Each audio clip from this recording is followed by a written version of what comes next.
Hai pecinta sepak bola tanah air. Kali ini Timnas PES akan menyajikan berita pilihan untuk kalian. Di antaranya,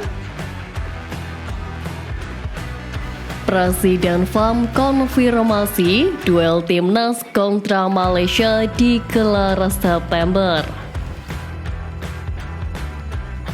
Madam Pang nilai Timnas masih di bawah level Thailand.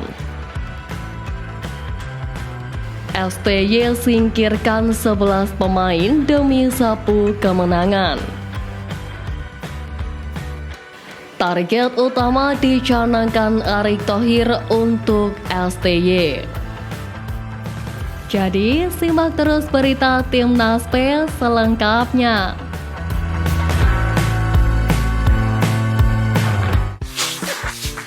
Sebanyak 22 nama pemain dipanggil untuk memperkuat Timnas Indonesia lawan Irak dan Filipina. Perubahan besar dilakukan pelatih Timnas Indonesia Sintayong. 11 pemain yang dipanggil saat lawan Vietnam tak masuk dalam daftar tersebut.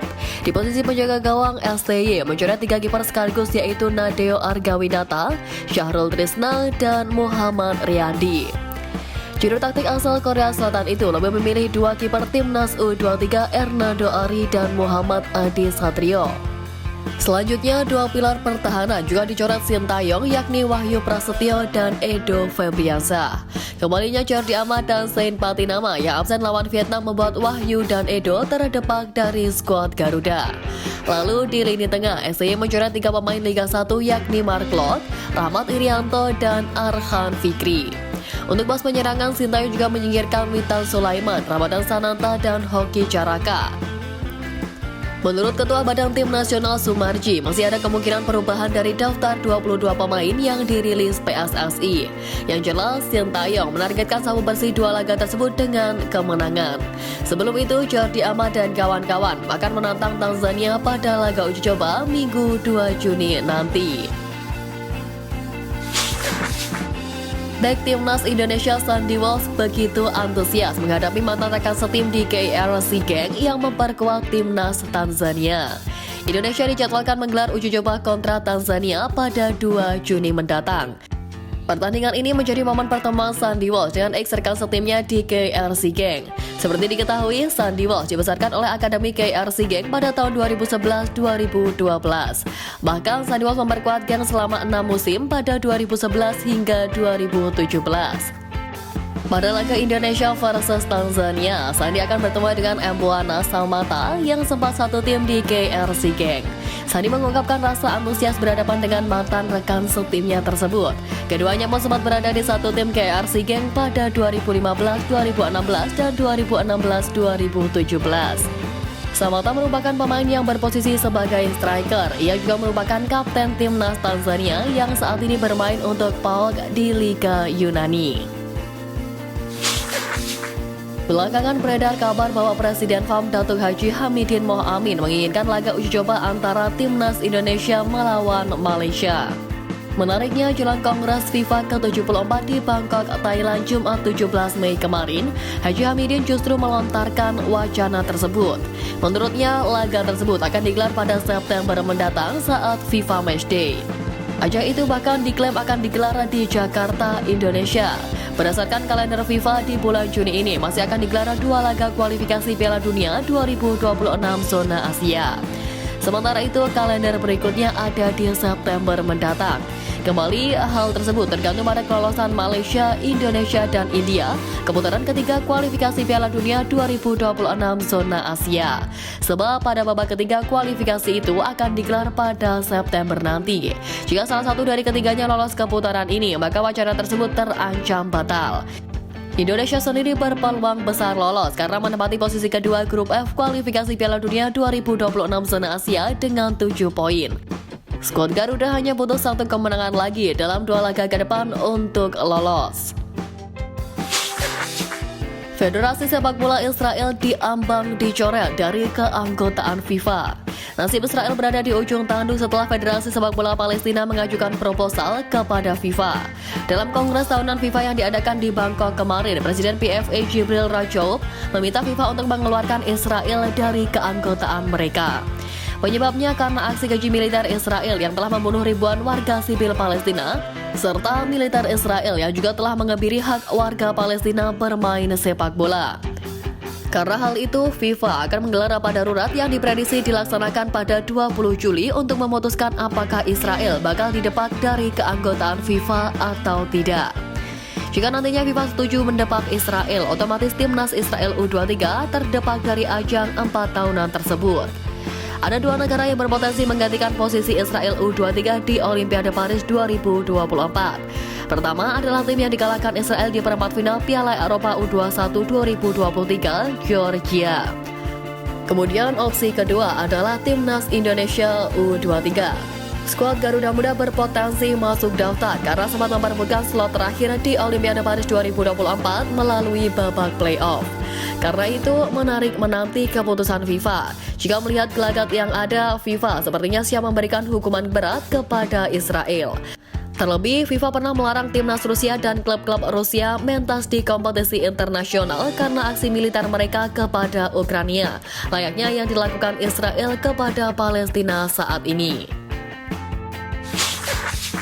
Timnas Indonesia memang sedang banyak dibicarakan oleh sepak bola dunia berkat prestasi yang diraih dalam beberapa turnamen terakhir. Di Piala Asia 2023, skuad Garuda mampu lolos ke babak 16 besar setelah duduk sebagai peringkat ketiga terbaik. Kemudian skuad Garuda mengalahkan Vietnam 2 kali dalam pertandingan lanjutan grup F kualifikasi Piala Dunia 2026 zona Asia. Bukan hanya di level senior, tim junior Indonesia pun sedang dalam performa terbaiknya terutama di Piala Asia U23 2024. Garuda Muda sukses menaklukkan lawan-lawan kuat seperti Australia U23, Yordania U23 hingga Korea Selatan U23. Berbanding terbalik dengan Thailand yang menjadi juru kunci grup C Piala Asia U23 dengan mengoleksi 3 poin. Meski secara prestasi perlahan sudah bisa menyaingi Thailand, namun Presiden Asosiasi Sepak Bola Thailand Madam Phang menilai bahwa timnas Indonesia belum melampaui negaranya. Akan tetapi dia mengungkapkan bahwa level sepak bola di Asia Tenggara sudah mulai naik. Hal ini terlihat dari jarak antar negara di Asia Tenggara yang semakin dekat dan ketat.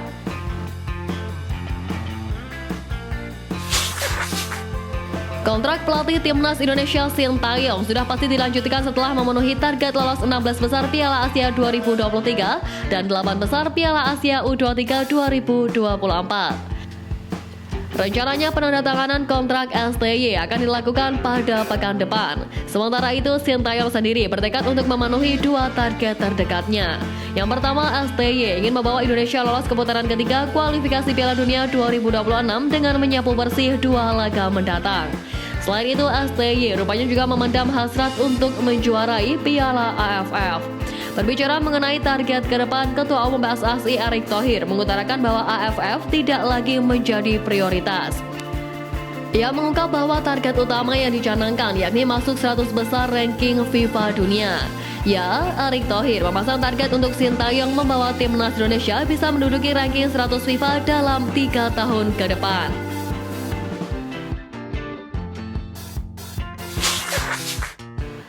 Timnas Indonesia U20 terus melakukan persiapan menjelang mengikuti berbagai agenda dalam waktu dekat, salah satunya Thailand Cup 2024 pada 3 hingga 16 Juni mendatang di Prancis. Garuda Nusantara akan tergabung bersama Ukraina, Italia, Jepang, dan Panama di grup B Thailand Cup 2024.